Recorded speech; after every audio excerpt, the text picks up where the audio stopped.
Bienvenidos a Periodismo Patriótico, un video más de este canal ya que va acumulando varios materiales importantes para nacionalizar nuestras neuronas y argentinizar nuestra Argentina. Muchos años se ha hablado de la desmalvinización de la sociedad argentina. Y fue tan brutal, y es tan brutal la desmalvinización de la Argentina, que los argentinos recuerdan el 2 de abril que existen las Malvinas son argentinas, lo dicen como algo, no sé, ya de costumbre, pero no entienden de que es territorio ocupado hoy por una fuerza extranjera, es territorio nacional ocupado hoy por una potencia extranjera, con sus socios, lo de la OTAN. Y así como se reclama por otros territorios ocupados en lejanas latitudes, los argentinos no estamos reclamando en la misma manera la solidaridad para con nosotros y tomando conciencia de que tenemos territorios ocupados. Y ya esa ocupación se ha trasladado al continente, a la Argentina continental, bicontinental. ¿Por qué? Porque hemos perdido la memoria que vamos a intentar recuperar apenas un pedacito de la memoria histórica de nuestro pueblo en este video. Quédate aquí, dale un me gusta, suscríbete al canal y arrancamos de lleno.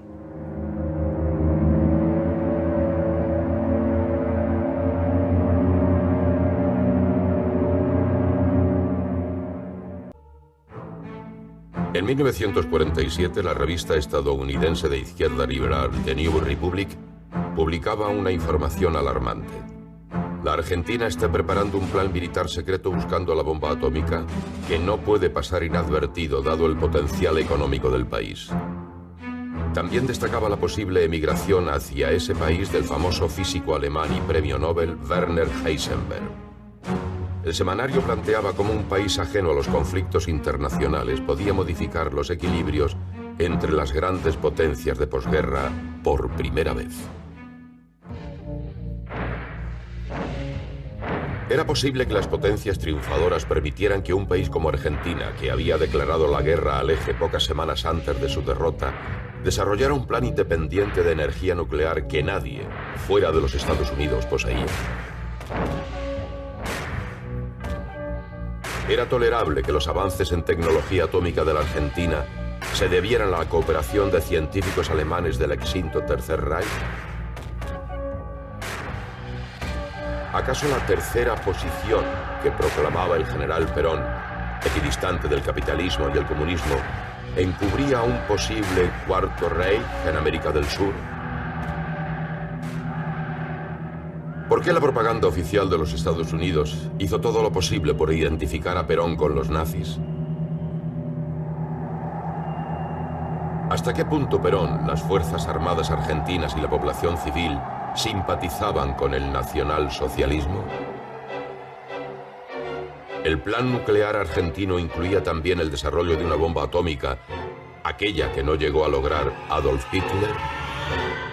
Después de la Guerra Mundial, Perón tenía un gran interés en los cerebros alemanes. Tenía un interés en técnicos, en profesores de universidades, en ingenieros.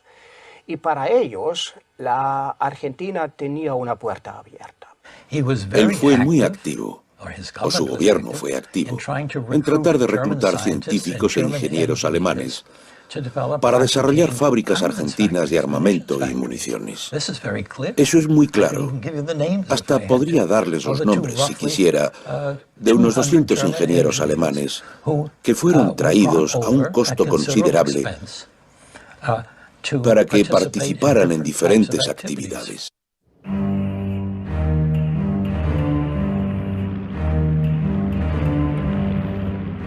Pedro Jorge Matíes.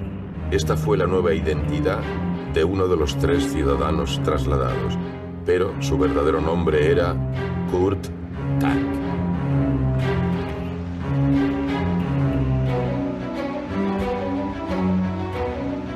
Como el famoso ingeniero aeronáutico Kurt Tank había desarrollado los más modernos aviones a reacción del Tercer Reich, su deseo era refugiarse en América del Sur para no entregar sus conocimientos a los Estados Unidos o, peor aún, a la Unión Soviética. Daba la impresión que mi padre no...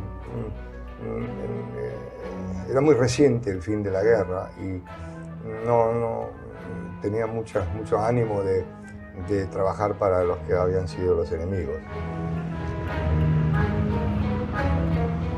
Así fue como escapó de Alemania para iniciar su nueva vida en la Argentina, donde ansiosamente lo esperaba Juan Perón.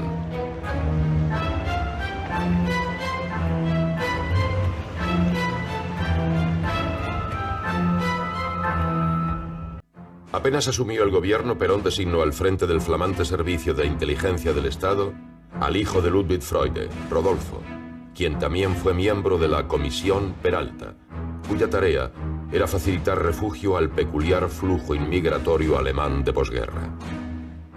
2 décadas más tarde, en una entrevista con el periodista y escritor Tomás Eloy Martínez, grabada en 1970, Perón admitió con franqueza que había ayudado a los alemanes a refugiarse en Argentina. Mucho antes de que terminara la guerra, nosotros nos habíamos preparado ya para la posguerra. Les hicimos saber a los alemanes que les íbamos a declarar la guerra para salvar miles de vidas. Cuando terminó la guerra, estos alemanes útiles nos ayudaron a levantar nuevas fábricas y a mejorar las que ya teníamos. Y de paso, se ayudaron ellos mismos. Inmigrantes alemanes no tenían ninguna dificultad de entrar en la Argentina. Aunque la emigración de Europa fue ilegal, la inmigración normalmente era legal o, digamos, semi-legal. En un dossier publicado en 1947, el Departamento de Estado del Gobierno de los Estados Unidos denunciaba la transferencia fuera de Alemania de bienes de industriales y jerarcas nazis. Según este informe, a través de testaferros, los nazis abrieron cuentas bancarias secretas y unas 750 sociedades anónimas en varios países, entre los que se contaba la República Argentina, el país no europeo más amigo de Alemania. El agregado militar de los Estados Unidos en Roma, Vincent Lavista, quien seguía de cerca la fuga de nazis hacia Argentina, escribió un memorándum para el secretario de Estado George Marshall, donde revelaba que el Vaticano es la principal organización implicada en el movimiento ilegal de los nazis. Este documento secreto se hizo público 35 años después. Tras el viaje de Eva Perón a Europa, encontraron refugio en la Argentina Joseph Mengele, con el alias de Dr. Helmut Gregor, cédula de identidad argentina número 3940484. Adolf Eichmann, con el alias de Ricardo Clement. Joseph Schwamberger, Walter Kutschmann, Ludolf von Alvesleben, Ante Pavelic, Edward Rossmann, Gerhard Bonn, Wilhelm Sassen, Hans Fisbruck, Guido Zimmer, Klaus Barbie y Friedrich Langner. Además de los criminales de guerra, llegaron a la Argentina 2 fervientes admiradores del nazismo. Hans Rudel, el más famoso piloto de Stuka y el militar más condecorado del Tercer Reich después del mariscal Goering, y Kurt Tank, el ingeniero aeronáutico que proyectó al caza alemán más eficaz de la Segunda Guerra Mundial, el Focke-Wulf 190. Tank vivió en Argentina con documento a nombre de Pedro Jorge Matíes. En general, la Argentina era muy digamos, amigable. Siempre hacía lo que era, venía de Alemania, a los alemanes, a los científicos alemanes, a lo que hizo Alemania, a todo lo que el esfuerzo, todo el potencial técnico de Alemania siempre fue muy admirado por Perón. ¿Y cómo va? ¿Va bien? Vamos analizando, vamos viendo en el transcurrir de este video cómo Perón se preparaba para la posguerra. El tipo pensaba en lo que va a venir después de la guerra. ¿Cómo iba a ser ese mundo dividido y partido en dos? Por eso planteó la tercera posición. Pero a su vez, Perón trajo los cerebros de Alemania. ¿Para qué? No es como se dice, como se cuenta, que Argentina fue refugio de los nazis. A ver, Alemania, el que no era del partido nazi porque pasó a ser un partido único, chau, a los campos de concentración, igual que los judíos, los gitanos, los homosexuales o fuera del país. Eso tiene que estar claro. Y aparte, la historia en el mundo te cuenta de la Argentina como refugio nazi solamente para desprestigiar a Juan Perón, que fue el líder y estadista político más grande del sur global en su época. Y yo diría y me animaría a decir hasta hoy. Porque los Estados Unidos también importaba aquellos cerebros de Alemania, porque realmente Alemania había sido una genialidad planificada. Está bien, vos me podrías decir para el mal, para dominar el mundo, lo que vos quieras, pero que había cerebros, lo sabía. Y Estados Unidos se llevó gran parte de esos cerebros para construir la NASA. Y Perón fue el segundo, después de Estados Unidos, importador de cerebros alemanes para hacer de la Argentina un país poderosísimo después de los Estados Unidos.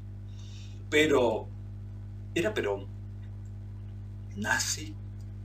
¿Era Perón nazifascista? ¿Era Perón antisemita? Hace un tiempo atrás, durante la pandemia, todavía no tenía la barba, le hice una entrevista sobre esto, que también la podés encontrar aquí en el canal completa, la entrevista, a el profesor Raham, el ex titular de la Universidad de Tel Aviv, Israel.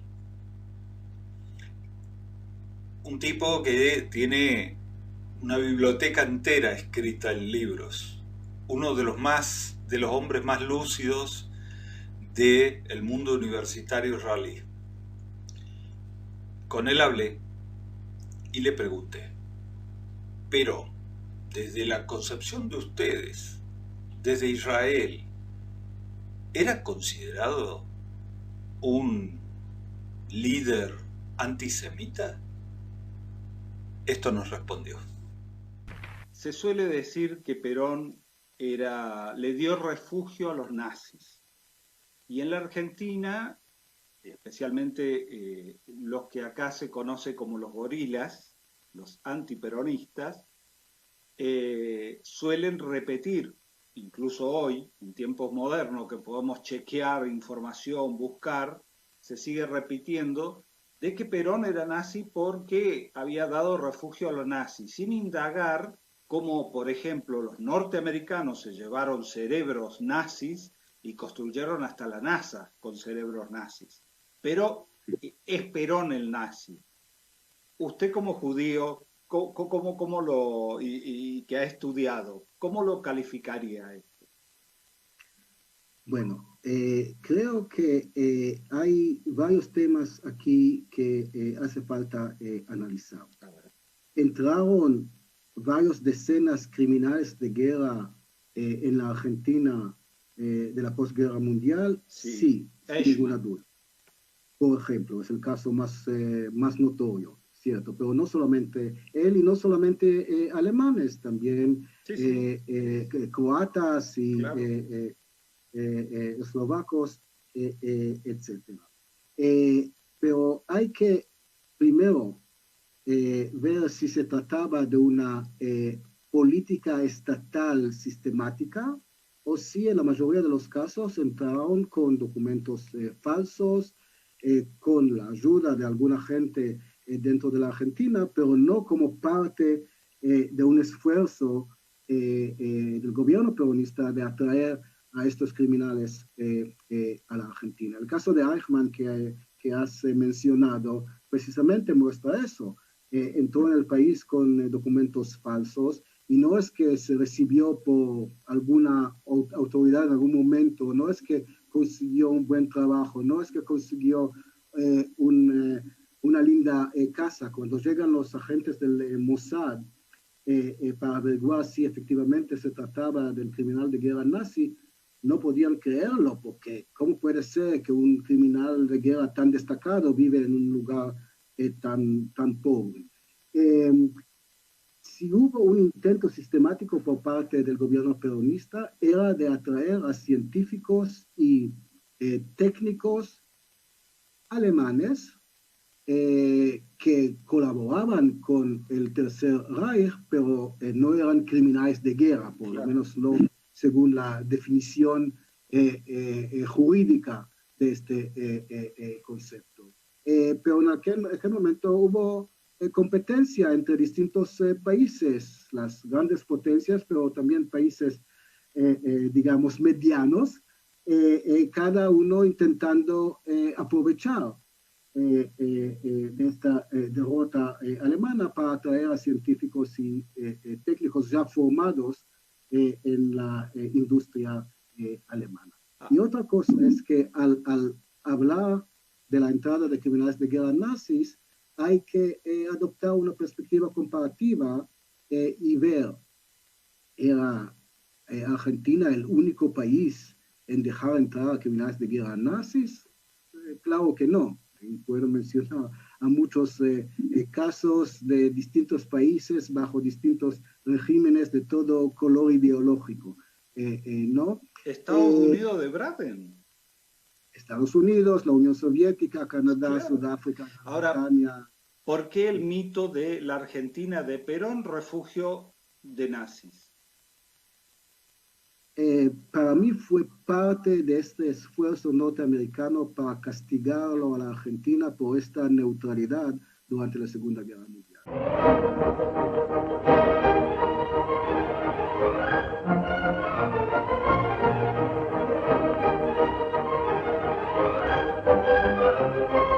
Mientras los pueblos de vieja historia viven la tremenda incertidumbre de un futuro de muy remotas perspectivas de paz y felicidad, en América, una nación resuelve el insoluble problema acudiendo al patriotismo de sus gobernantes y a la fe inquebrantable de sus hijos.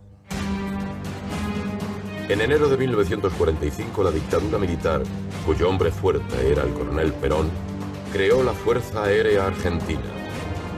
La fuerza se equipó con aviones importados fundamentalmente de Inglaterra a modo de pago de las deudas pendientes de este país con Argentina.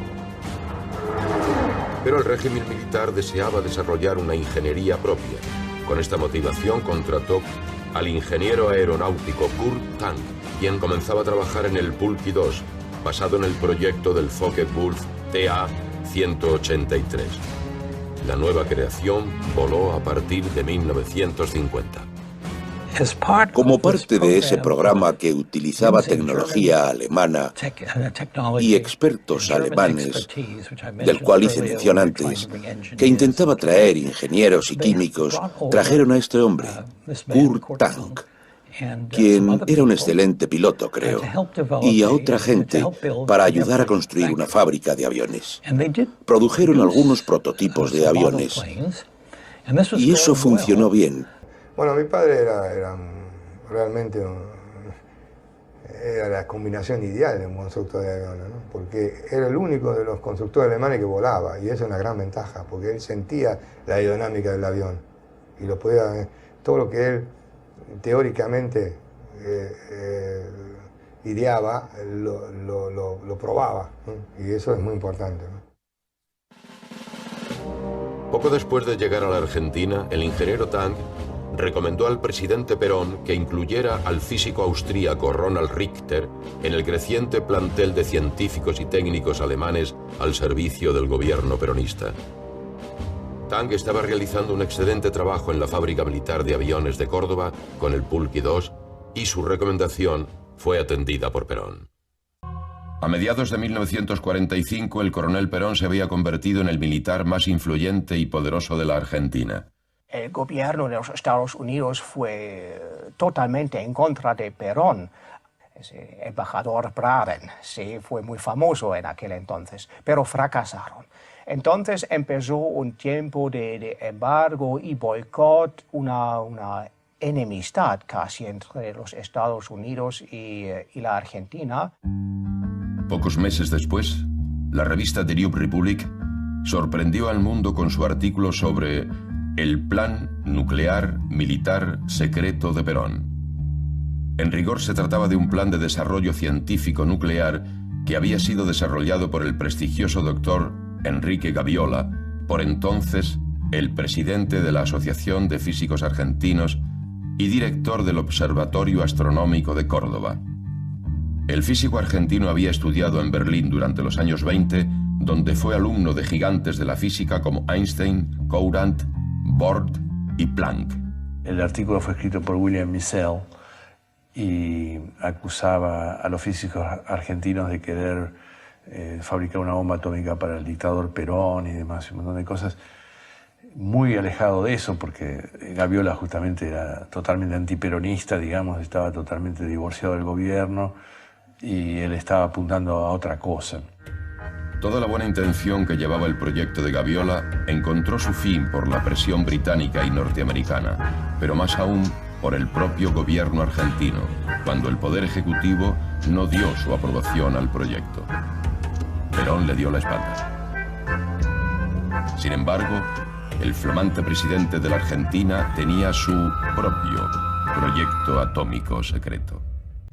Y empezaron a tenerle terror a Juan Domingo Perón, especialmente los Estados Unidos, porque en el sur de las Américas estaba creciendo vertiginosamente, vuelvo a decir, vertiginosamente, un país con aviación de la más alta tecnología en el mundo para ese momento.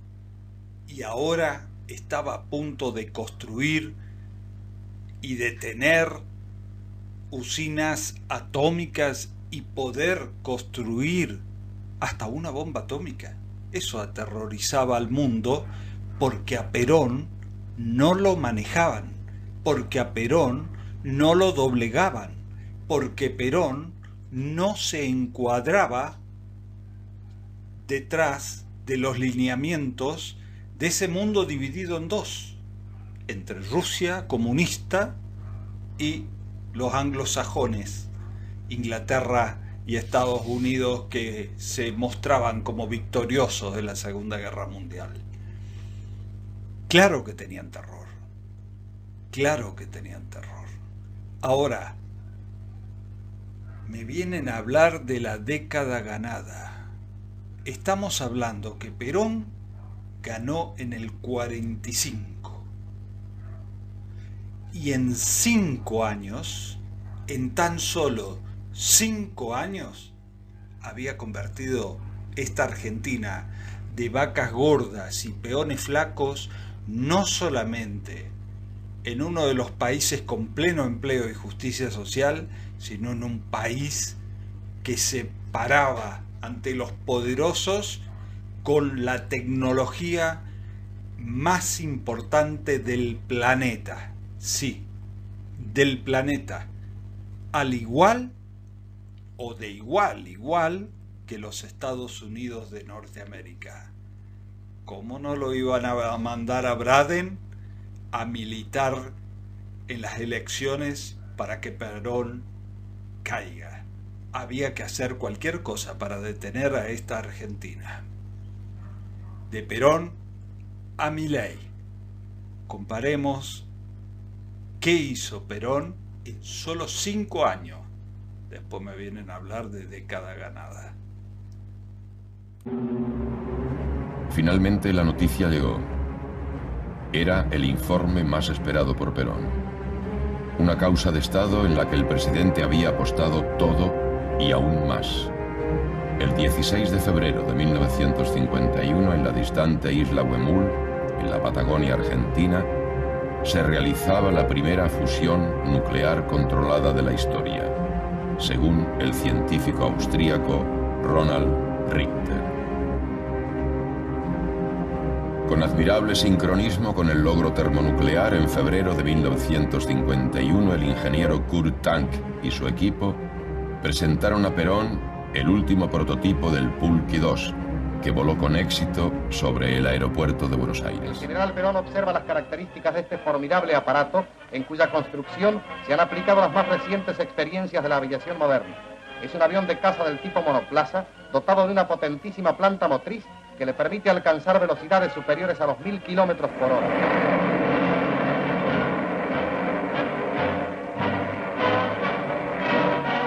Realizado el vuelo, el presidente de la República saluda y felicita al diseñador y piloto del aparato, ingeniero Kurt Tank. Todos miraban a la Argentina, tenía un avión de última generación en aquella época, tenía un científico que desarrollaba la fisión nuclear y bueno, entonces él estaba en un plano político muy interesante para por eso venían también acá para ver qué pasaba. Un país en posesión de tecnología avanzada cambia el mapa, cambia el peso político de un país, claro. En posesión de energía sin límites. Si un país está en esta posición, tenía un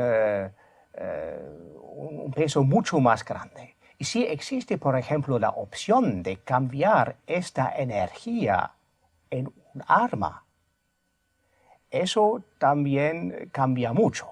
Entonces, con un poderío militar de esta índole, la Argentina hubiera sido un país con mucho más influencia y con una situación de amenaza. Mientras las dos grandes potencias de la segunda posguerra competían en la carrera atómica al calor de la Guerra Fría, el sábado 24 de marzo de 1951, el mundo se enteró que la Argentina había entrado al club nuclear por la puerta grande, con un experimento de fusión controlada. Habían pasado solo 2 años y medio del día en que desembarcó la primera máquina topadora para comenzar las obras en la isla Huemul. En estos momentos hacen su aparición el excelentísimo señor presidente de la Nación, general Juan Perón, el sabio que ha efectuado los trabajos sobre energía atómica, profesor doctor Ronald Richter, autoridades, jefes y oficiales de las Fuerzas Armadas. Les ofrezco mi disculpa por haberlos convocado un sábado tan temprano. Sé que muchos de ustedes terminan sus tareas nocturnas muy tarde. Esta clase de estudios se está desarrollando en este momento en muchas partes del mundo. Es indudable que nosotros no hemos podido escapar a esta clase de lucubraciones científicas. Y como sabrán, cuando doy información me aseguro de su veracidad. El verdadero autor y creador de estas experiencias en nuestro país es el profesor Ronald Richter. El 16 de febrero de 1951, en la planta de energía atómica en la isla Huemul de San Carlos de Bariloche, se llevaron a cabo con éxito reacciones termonucleares, bajo condiciones de control en escala técnica. Como era de esperar, el anuncio causó revuelo en la prensa de todo el mundo y desató innumerables especulaciones. En ese sentido, un cable de la agencia France Press planteaba la inquietud de los especialistas de la política norteamericana sobre la posibilidad que la Argentina rompa a su favor el desequilibrio de fuerzas en esa parte del hemisferio en caso de llegar a producir en vasta escala productos atómicos. Es un nuevo sistema. Se trata, como dice el doctor Richter, de encender soles artificiales en la Tierra. Ich halte es für wichtig zu behaupten, dass dies nicht eine Kopie des Auslandes ist. Es ist ein ganz rein argentinisches Projekt. Wir Für Ausländer sowie für uns wird es etwas ganz Neues sein. Und ich möchte betonen, dass, wenn der Präsident der Nation es nicht unterstützt hätte, die Ausführung unmöglich gewesen wäre. Das Projekt wurde ausgeführt von einer Gruppe von Personen, welche täglich in großer Gefahr standen. Und die Gefahr wächst täglich. Die Lage ist wirklich aufsehenerregend. Was den Amerikanern jetzt gelingt mit der Explosion der Wasserstoffbombe, wurde in Argentinien schon in den Laboratorien und unter Kontrolle ausgeführt. La Comisión de Energía Atómica de los Estados Unidos rehusó comentar el anuncio argentino. Diversos funcionarios y expertos en temas nucleares manifestaron incredulidad y sospecha. Sin embargo, algunos medios norteamericanos planteaban la inquietud que generaba la Argentina a partir de su descubrimiento científico. En el Salón Blanco de la Casa de Gobierno, el sabio profesor Ronald Richter es objeto de las más merecidas distinciones con motivo de los extraordinarios trabajos que realizara, logrando la liberación controlada de la energía atómica. El primer magistrado impone al doctor Richter las insignias de la medalla peronista a la lealtad. Al entregaros esta medalla, dice el presidente Perón, os ofrecemos nuestra amistad, nuestra gratitud y nuestro cariño, persuadidos de que sabréis honrarla y ennoblecerla. Con palabras del sabio termina la significativa ceremonia.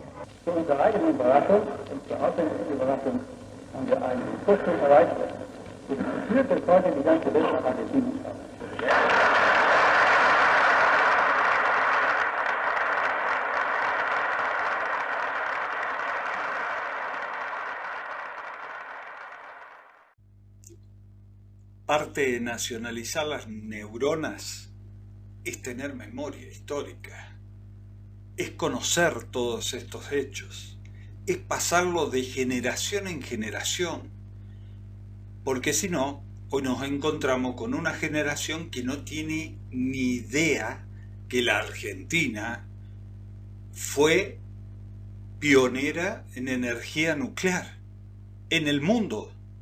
Fue pionera en desarrollo tecnológico en aviación, que tuvo una de las flotas mercantes más grandes y poderosas del mundo, y hoy no tenemos un barco, y hoy no tenemos un avión. Habría que preguntarse, estos intereses que tocó Perón, qué fuerte, ¿no? Qué fuerte, y qué fuerte Perón. Para desarrollar todo esto, tuvieron que bombardear la Casa Rosada y la Plaza de Mayo para frenar el industrialismo nacional peronista. Ahora, lo hizo en 6 años. Construyó una fuerza política de la nada, desde izquierda a derecha, juntando a todos, conduciendo, adoctrinando, formando cuadros, trayendo científicos que no teníamos para poner en marcha toda esta maquinaria que llevó a la Argentina a aterrorizar a las potencias, especialmente a la potencia principal de Occidente, Estados Unidos.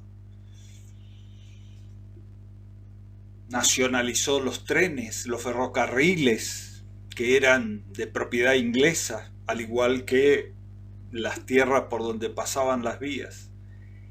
¡Qué maravilloso! ¡Qué maravilloso! En 6 años. ¿Qué hizo Alberto en 4 años? Aparte de conseguir vacunas, que mínimamente lo que tiene que hacer un Estado es cuidar a su población. Qué manera de perder tiempo, ¿no? Qué manera de perder tiempo.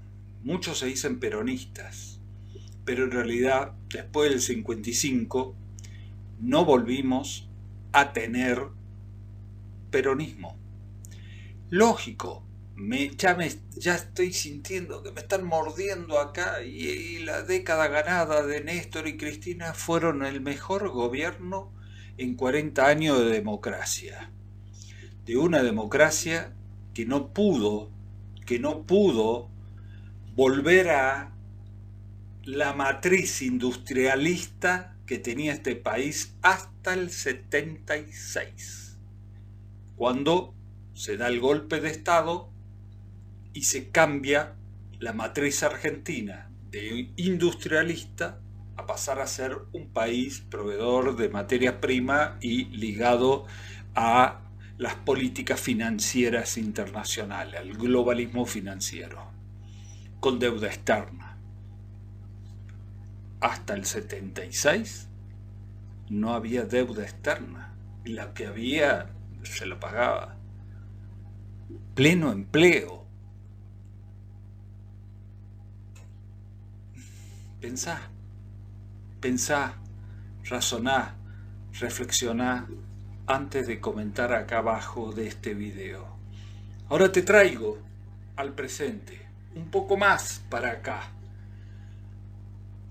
Cuando en Formosa, mi provincia, se habló de la instalación del primer Karen 25, Karen que hemos vendido al extranjero, tecnología nuclear, porque la tecnología nuclear argentina de avanzada tuvo que soportar, hasta el día de hoy, tuvo que soportar todo tipo de gobiernos que intentaron destruirla, por orden de los imperios, lógicamente, o controlarla, así como los proyectos misilísticos argentinos que eran de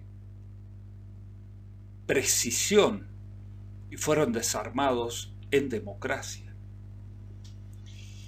Pensemos, reflexionemos, porque Milei viene a terminar el ciclo que se comenzó en el 55 para que este país desaparezca la posibilidad de ser nuevamente un país emergente del sur global. Milei viene a terminar con eso. Un reactor nuclear. Hoy los jóvenes cordobeses, por ejemplo, van a comer al comedor universitario de Córdoba. Y es normal.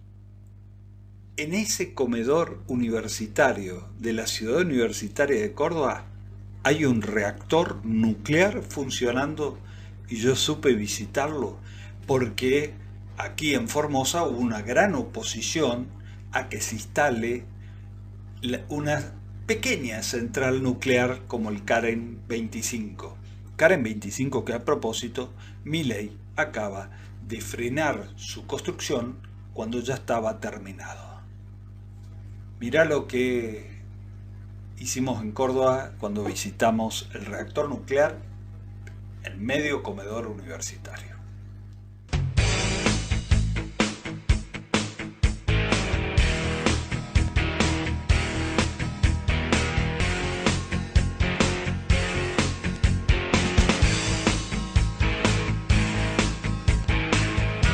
Reactor nuclear RA0.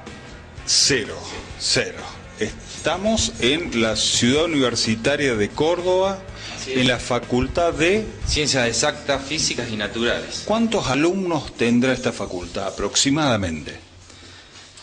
No recuerdo el número, pero está dentro de la ciudad universitaria a la que concurren aproximadamente 100.000 alumnos. ¿Cuántos? 100.000 alumnos. 100.000 alumnos en la ciudad universitaria. Y en el corazón de la ciudad universitaria de Córdoba hay un reactor nuclear, dice ahí. Un reactor nuclear, con todas sus letras, está funcionando desde hace varias décadas. Y tiene un núcleo de uranio enriquecido.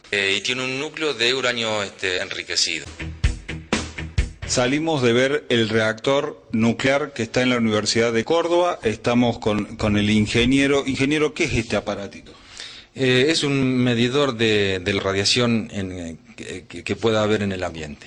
Bien, en estos momentos aquí, al lado del reactor, ¿qué radiación tenemos? No, es la radiación de fondo. Sí. Están en una unidad que es 0,01 milirrenora, pero si la radiación que tenemos en este lugar es exactamente la misma que la que existe en cualquier otro lugar de la ciudad. En cualquier lugar de Córdoba hay esta misma radiación. Es la radiación de fondo. ¿Me lo puedo permitir? ¿Cómo no? ¿Lo podemos enfocar? Está marcando ahí 0, y algo. Esa es la radiación al lado del reactor nuclear aquí que estamos visitando hoy. O sea, nada de reacción. Dígame, la radioactividad que hay en torno al reactor y la radioactividad que hay en una sala de rayos X que nos hacemos radiografía nosotros, ¿en dónde es mayor la radioactividad? No, es sabido, ¿no?, que las prácticas médicas incorporan una dosis importante. Yo me hago una radiografía, recibo más radioactividad. Más radiación que operando en este reactor. ¿Que entrando acá? Sí, con toda seguridad. Me voy tranquilo, no hay radioactividad. Esto mismo está en todo Córdoba, los cordobeses no tienen miedo, está aquí el reactor. No tienen por qué tenerlo, porque es decir, nuestras medidas de seguridad funcionan a través de un organismo que es la Autoridad Regulatoria Nuclear, y a su vez este organismo sigue las leyes internacionales sobre seguridad nuclear y protección radiológica. Muy bien, muchísimas gracias, ingeniero. Nosotros seguimos. Desafíos tuvimos siempre. Desafíos científicos, los que surgieron de un sueño. Desafíos de desarrollo tecnológico, los que nos permitieron crecer. Y siempre estuvo en nuestra naturaleza superarlos. Hoy, esos desafíos están presentes en el CAREM. El RA10. El Centro de Protonterapia, entre muchos proyectos que llevamos adelante en todos los centros y regiones del país donde estamos presentes, en la investigación y desarrollo para avanzar en la transición energética y en las aplicaciones que desde la energía nuclear se pueden hacer a la salud, al ambiente, a la industria. Desafíos que en su momento se plantearon para sacar adelante el RA1, el primer reactor de investigación de América Latina, o Atucha 1, la primera central nuclear de la región. Embalse. Atucha 2.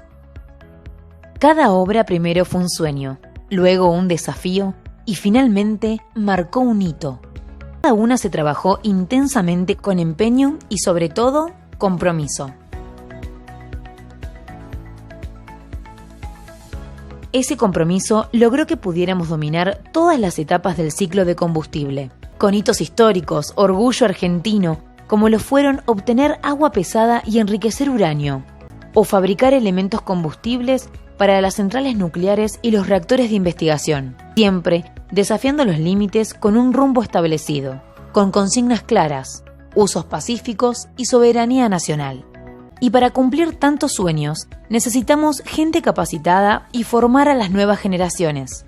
Así, nacieron los institutos académicos, el Balseiro, en la década de los 50, el Sábato y el Dan Benninson en este siglo.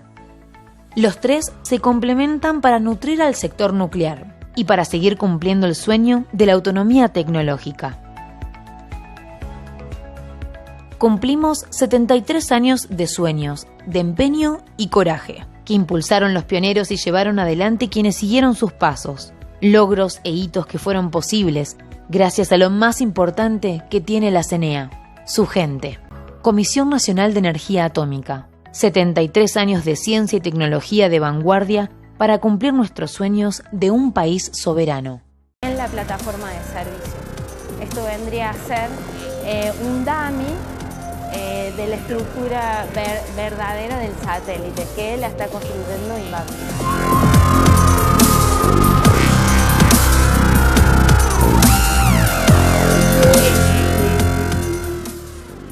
Por eso acá lo que hacemos es integrar en sí las diferentes partes que vienen de los proveedores nuestros, que el 80% son industria argentina, ¿no?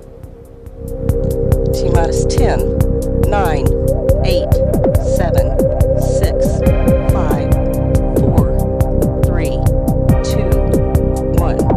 We have ignition and liftoff of Aquarius and the SAT-2 observatory. Lo que hacemos en esta instalación y con este ensayo es verificar que el satélite sobreviva a las condiciones para las cuales fue diseñado.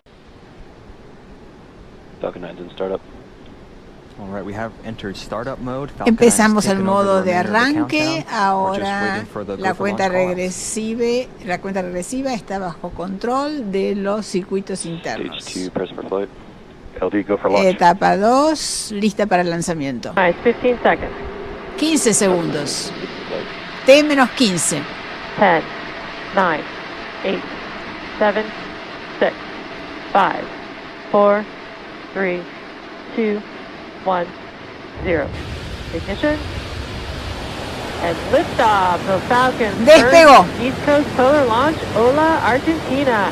Lanzamiento exitoso para la CONAE de Argentina. Poder garantizar energía es poder garantizar un desarrollo científico-tecnológico. Estas dos obras que se frenaron, el CAREM y el ERRA-10, no solamente son dos reactores nucleares que se están construyendo, y eso está buenísimo para nuestro país, sino que representan una oportunidad única para la Argentina al insertarse o al tener la posibilidad de insertarse en un mercado internacional muy importante, como es el de los reactores modulares pequeños. En el caso del CAREM, somos el país con el proyecto más avanzado en todo el mundo en ese sentido, y a la Argentina le significaría, por ejemplo, una exportación de un CAREM más de 4.000 millones de dólares. Y en el caso del ERRA-10, proyecto que se está construyendo en el Centro Atómico de Ezeiza, donde los trabajadores no están pudiendo llegar, un proyecto que también se ralentizó y la obra está muy frenada, muy parada en comparación con tiempos anteriores. Es un proyecto que puede significar, de ponerse en marcha a partir del año que viene, más de 90 millones de dólares al año en ingresos genuinos para el Estado Nacional. Nos permitiría insertarnos en un mercado muy interesante, que es el mercado de radioisótopos de uso médico, porque no es un reactor que produzca energía eléctrica, sino que es un reactor multipropósito que está orientado a otras cosas, como la salud, y en este caso la salud pública también. Entonces es muy importante poder tener el presupuesto para llevar adelante. Hablemos sobre la soberanía satelital. Se trata de una cuestión clave para las telecomunicaciones y la circulación de la información a nivel mundial, pero también para la transmisión de datos, el monitoreo de cultivos, el pronóstico del clima, entre otros. Durante la década del 90, distintas empresas de capitales extranjeros se encargaron de brindar servicios satelitales a nuestro país, pero el constante incumplimiento de contratos y la desinversión llevaron a que Argentina corriera el riesgo de perder sus posiciones orbitales. Por ese motivo, en 2006 el Estado argentino decidió construir satélites propios y creó la empresa argentina de Soluciones Satelitales Sociedad Anónima, más conocida como ARSAT, encargada de brindar servicios de transmisión de datos, telefonía y televisión por medio de infraestructura terrestre, aérea y espacial. En 2014 lanzó el ARSAT-1, satélite proyectado junto a INVAP con el objetivo de ofrecer servicios de televisión, telefonía, transmisión de datos e internet al territorio nacional, incluyendo a la Antártida Argentina y a países vecinos como Chile, Uruguay y Paraguay. Al año siguiente se lanzó el ARSAT-2, desarrollado para transportar señales de radiofrecuencia para telecomunicaciones y complementar el trabajo del ARSAT-1, extendiendo la totalidad de su espectro y cobertura al resto del continente americano. Hoy, la empresa tiene la capacidad de brindar servicios de telecomunicaciones en todo el territorio nacional y televisión digital y banda ancha al hogar a partir de antenas terrestres. En los últimos 4 años, ARSAT registró incrementos de más de 800% en todas las unidades de negocio que utiliza para abastecer servicios de conectividad. De Perón a Milei. De Perón a Milei. Miren, este video es el más corto que puedo hacer. Ustedes saben que yo no hago videos de más de 30 minutos. Pero de Perón a Milei ha pasado muchas cosas. Y nos queda el ejemplo de Perón, de lo que logró Perón. Hoy vivimos en un mundo donde no podemos perder tiempo. El tiempo, sabemos todos, no se recupera. Y hoy el mundo camina a una velocidad increíble y nosotros no podemos quedarnos ni un minuto atrás. Vivimos en un tecnofeudalismo, con señores feudales que manejan todas las redes sociales, todas nuestras informaciones, que son los dueños de casi todo en el mundo digital. Nosotros tenemos científicos capacitados y las estructuras y bases para poder ser soberanos, para seguir teniendo soberanía en tecnología, como lo empezamos a tener con Perón y como lo tratamos de mantener durante todos estos años.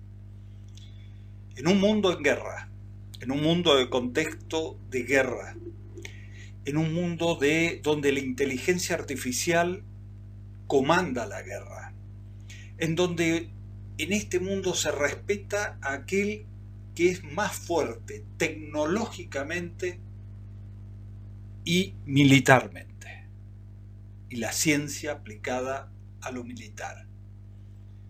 Nosotros no podemos perder esto, ni podemos dejar que Milei venda, entregue, negocie todo esto que desde Perón hasta aquí logramos tener. No podemos, debemos volver, me pongo loco, debemos volver a construir aviones, debemos volver a construir nuestra flota mercante. Si somos un país marítimo, el 64% de la Argentina está sobre mar y no tenemos un barco. Con Perón construimos la flota naval argentina, después la vendieron, la entregaron, no nos quedó nada, pero tenemos la capacidad en los astilleros nuestros para construir embarcaciones, que es trabajo en el mar. No podemos entregar a Tucha, no podemos entregar el ARSAT, no podemos entregar nada, porque todo es nuestro y encima está probado que somos eficientes y da ganancia. Compatriotas, despertemos ya, vayamos a golpearle las puertas a nuestra dirigencia política que está dormida. Señalemos a los traidores que votan este proyecto de aniquilación de la patria. No lo permitamos. Una movilización no alcanza. Un paro no alcanza. Esto hay que organizarse. Y si vamos a movilizarnos, nos movilicemos en forma permanente. Y si vamos a un paro activo permanente ante que desintegren la patria. Sin soberanía en cualquier área no hay patria. Y hoy, más que nunca, sin soberanía tecnológica no hay futuro, no hay patria. En un mundo por venir donde la Argentina tiene todo lo que ese mundo necesita y nosotros tenemos las capacidades para estar al frente de la conducción del mundo por venir, no dejemos que este chanta, que este tipo, que una partidocracia mediocre nos deje afuera de la historia. Confío en vos. Milita el video. Ponele un me gusta. Suscríbete al canal. Ayúdame a nacionalizar neuronas para argentinizar la Argentina, que la han desargentinizado. Nos han hecho perder el valor que tenemos. El valor, el arraigo. Somos argentinos y no nos vamos a rendir. Que Dios ilumine a nuestra patria, a nuestro pueblo, y viva la patria.